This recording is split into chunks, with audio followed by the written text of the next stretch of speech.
my ear. What are you talking about? Really? Like, dude, there's literally like rose perfumes. Potpourri perfumes. Am I crazy? You have some... I feel like they smell awful. Like, I'm actually disappointed when I like have roses or I give them over to my girlfriend or anything. They smell horrible. What is wrong with you? I guess I'm wrong. Am I wrong in this? Yeah. Let us know on Heroes Esports. Use the hashtag HGC. Let us know if roses smell off or not. I swear, man. Are you trolling me? No, I'm being completely honest. I want to go buy a rose right now and have a smell it right now on the broadcast. Give it to me. I'll give it to you, and we'll both smell it together. Lady the Tramp. By the way, where's my muffin? Oh, I forgot about the banana muffin. You promised me a muffin. That was yesterday's show. That was 24 hours ago, man. Okay, I think we need to get back to Heroes, or we're never going to get back to this, because like right now I'm actually like baffled. I mean, they're getting ready for the draft. We're allowed to discuss what we want. I didn't get my muffin, that's the first thing. Yeah. You're saying roses smell bad. Is there something wrong with you? Muffins smell good. We can agree on that. Muffins? Yeah, okay, I'm with you. Heaven. A baking muffin? Yeah? Oh. I'm with you on the muffin. Oh. It's just the roses where you're just crazy. Yeah, maybe I am crazy. I don't know. I'm trying to think of like flowers that actually smell good. I think elephant ears smell good. What? Elephant ears? Have you heard of those flowers? Again, the flowers, the big leaf that blends over. I'm sure they're different. I know what they are, but like with with flowers and a lot of stuff, it's just things you don't learn translations for, because when would you need it? Yeah. So once it gets very specific, then it's all of a sudden like, what was that? Yeah, but that's a good German we can learn. What's the flower that like hangs over like hangs over like this? What's it called in German? Yeah. It's basketball. What? Oh, you're a sport reference. Yeah, I love sports. Yeah, sports reference. Yeah, Same as immediately. I ball. was like, what are you talking about? Sports ball. This discussion just died. You can play that on the PC too, so that should make it a little bit more down your alley. Sport ball? Yeah. Basketball. Dude. Maev getting banned as we're going to game number 3. Boys and girls, Liquid with a 2-0. Looking strong today against Granit Gaming. The cacti are having some problems here, as the sunflowers are a shining example of Heroes of the Storm prowess and how with little plays you can get significant advantages in the game. Liquid playing very efficient, and yeah, I'm liking it, really. The question, if they are maybe in a bit of a slump again after the Western Clash problems that they had, so far have been answered. Granit looked great in the previous games that they played. They're getting stronger and stronger, but to Liquid it doesn't matter. This is, by the way, a series where the last time the two of them played, it was a 5-mapper. Yeah. And Liquid barely won it, and Granit Gaming should have won it. And this time we are very, very far away from such a close game. It has been a very one-sided performance by Liquid. Series isn't over yet. Yeah. We've seen crazier comebacks. Could see it here. It's time for Granit Gaming to wake up and smell the roses here. They really need to get their execution on point. Game 1 and game number 2 felt a little bit off. Some of the coordination wasn't there completely. So now for them, after having a break, come in and perform out of your mind. What I'm going to bring next time is I'm going to have a little basket here with like plush things or fluff stuff that can throw at you every single time you say a dumb thing. We're just bringing it back, man. Just bringing it back. Full circle. Roses don't smell bad. Okay, but you do wake up and smell the roses. That's a saying here in America. What does it mean? Wake up and smell the roses. Wake up and smell the roses? Yeah, like after it rains, the flowers all after rain, I get it, yeah. Yeah. So you wake up and you smell the roses. It's a beautiful day. Okay. Yeah. Today I learned. I don't know if it's roses, actually. Yeah, I was wake up and smell I was something. about to say that sounds weird. I think you're making this up. I just make up my own idioms as I go through life. Feels good. Zoinks. It catches on. People zoinks nowadays. That's all I'm saying. That just makes it sad, not better. Karazim banned out. I mean, I get it. You are up against, you have a Diablo, you're in Cursed Hollow, and you don't want to get isolated here, so a Karazim can actually be really powerful in that setup. Yeah. Against Diablo, you have to always be a little bit careful. We've seen so many pressure plays against Diablo right now, but here's that Thrall again. And I'll tell you, this is going to keep being a thing until someone adjusts to it. Because, again, a triple warrior front line, we have Thrall taken. This is just insanely scary. You're looking at a front line that you just can't bust through. How do you beat this? You have a Diablo Urel, that alone is already tough enough, and then you have a Thrall with it too. A massive amount of CC, nice front breaker, and, I mean, the hit point pool on those 3 heroes alone is just absolutely fantastic. Thrall the easiest one to take down, but him with all the CC that comes out of Diablo and the armor from Urel, good luck with that. And here's how you counter it. Owl build Tyrande. When they all group up with melees, you drop down the owls and get those stacks moving for the late game. Actually, Tyrande here, I have no idea where this came from. They're looking for the stun lock composition, obviously. You want to merge it into a Lunar Flare. I can tell you where it comes from. On our mark. I mean, this is an adjustment where Granit says, okay, guys, we're going to dominate rotations in the early game. We're going to have a Muradin Tyrande rotation, ideally with Stukov, and we are going to make sure that we're going to get kills. Because we need those early game kills in order to make anything happen. Because if we are going on even footing with Liquid into the late game, we are just done. And right now you have Genji as a counter pick. Have fun being Tyrande. Yeah. This is literally one of those setups where the only thing that can save Tyrande is going to be a Stormer from Muradin or a quick silence onto Tyrande after Genji moves in. But if that misses, and if Genji plays around the cooldown on the lurking arm, then Tyrande is going to suffer in that late game. It's going to have a very difficult time. There is the question of whether or not they have enough damage fully with Genji coming in there for the middle. Sure, you have Thrall there. If you do not get through Tyrande, do you completely destroy this front line of Muradin and Dahaka, which is a stable front line for Granit Gaming? I definitely give you that. Like, Genji is one of those things where I'm like, that can work extremely well. Yeah. But a heavy hitter in the backline would have been great here. I mean, they picked Reyna on Infernal Shrines when they had a similar thought process, when they said, okay, heavy frontline with a Thrall and have a massive damage backline dealer.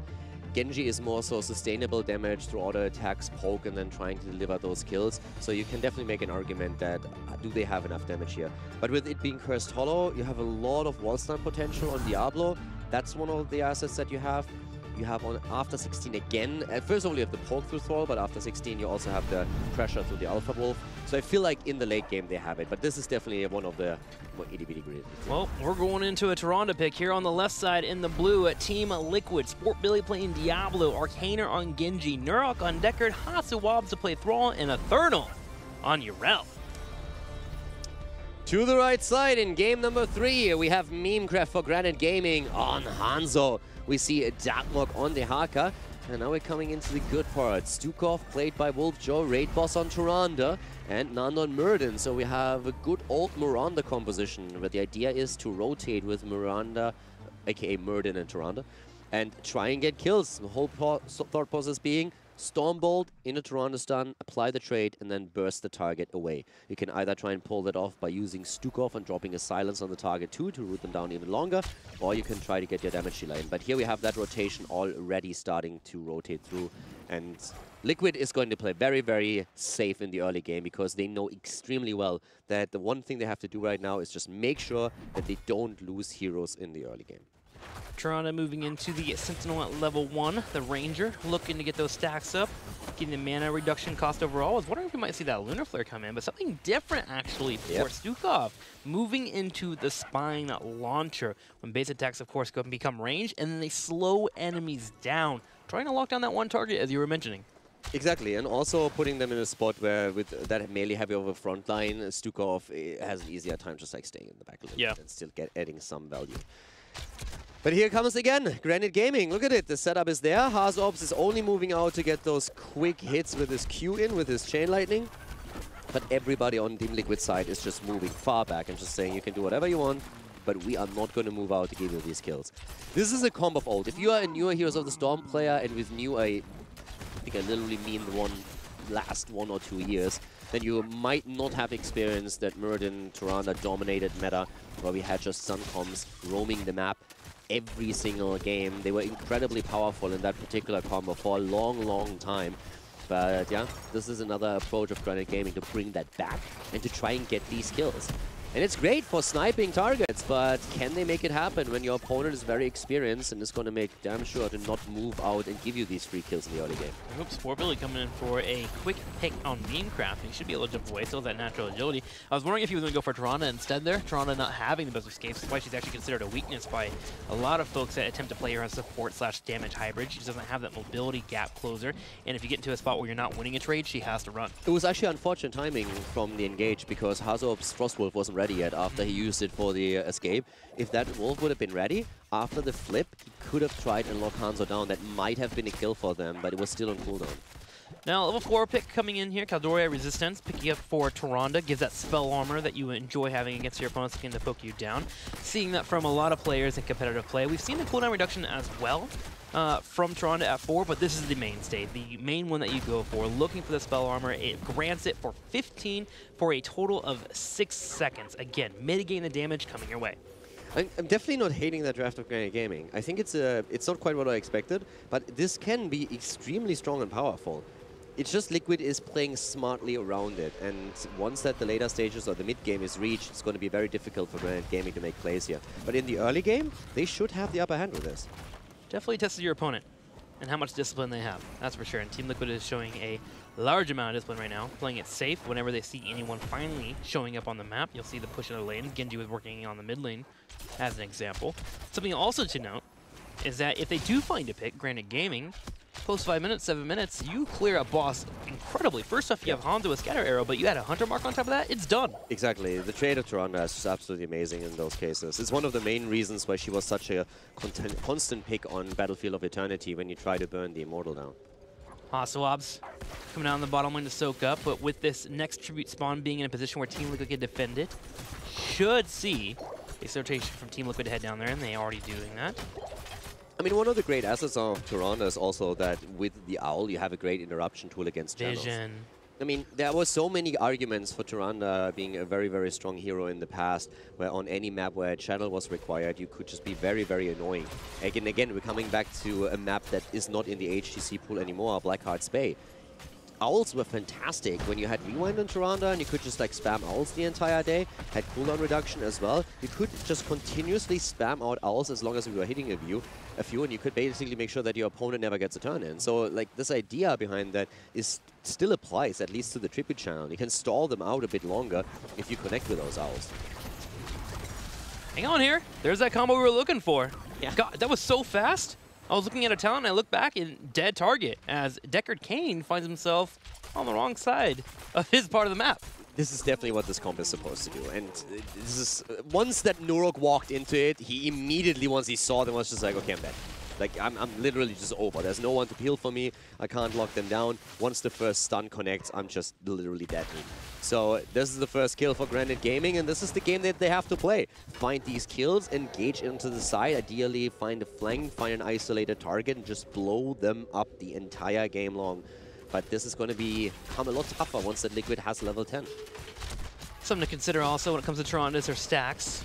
When it comes to her Owls, currently it's sitting at 7. At 8, it will start to pierce and move forward on the second one. In fact, the first time that we had a tribute blocked, we had someone stand in front of the Sentinel coming out just to make sure it didn't interrupt that tribute being grabbed. One of the reasons also why that comp fell a little bit out of style is that we had a lot more heroes with cleanse appearing in the game, and Divine Shield, when Uther was a huge part of the meta, became a massive problem since the combo is of course heavily reliant on that insta blow up. So if you can avoid it, then there's very little that you have to add to the team fight afterwards. And that's something that we're going to see, well, no cleanse in this case, but they're going to try and just shut down the damage output later. But for now, they have to play it safe. They need to wait for level 10, so the early game, as expected, goes to Granit Gaming. And then Team Liquid just has to show that they can still get good fights after they have their heroic abilities. If they fail to do that, Granit Gaming definitely has a good shot of taking this. What are we thinking about for level 10? Starfall? Shadowstock?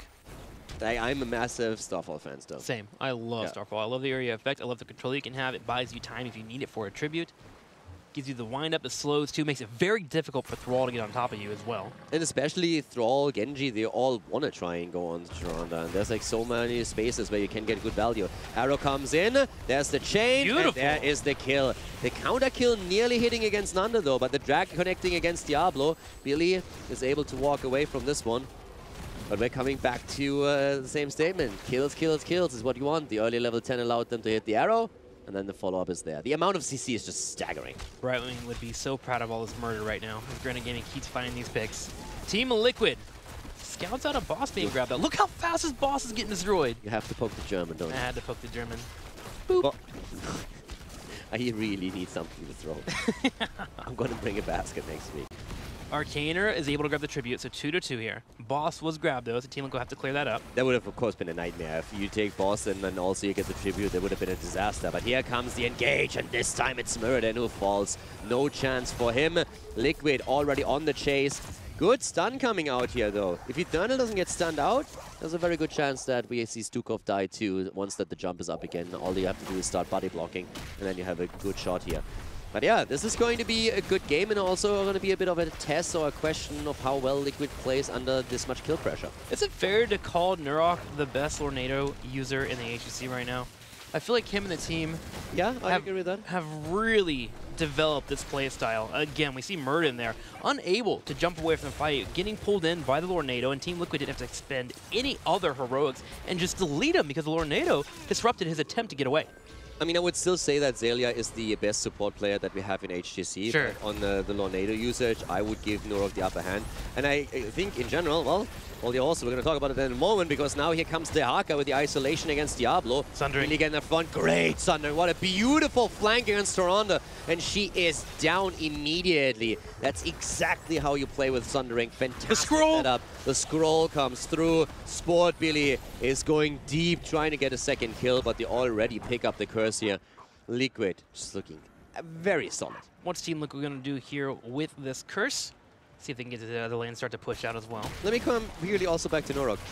As I said, I think on the Lornado usage, he probably even has the upper hand over Zelia. I would absolutely agree with you there. Zelia is still the best support player in Europe, but I think it's very impressive how strong Nurok is in the support role, given that he just switched over into support.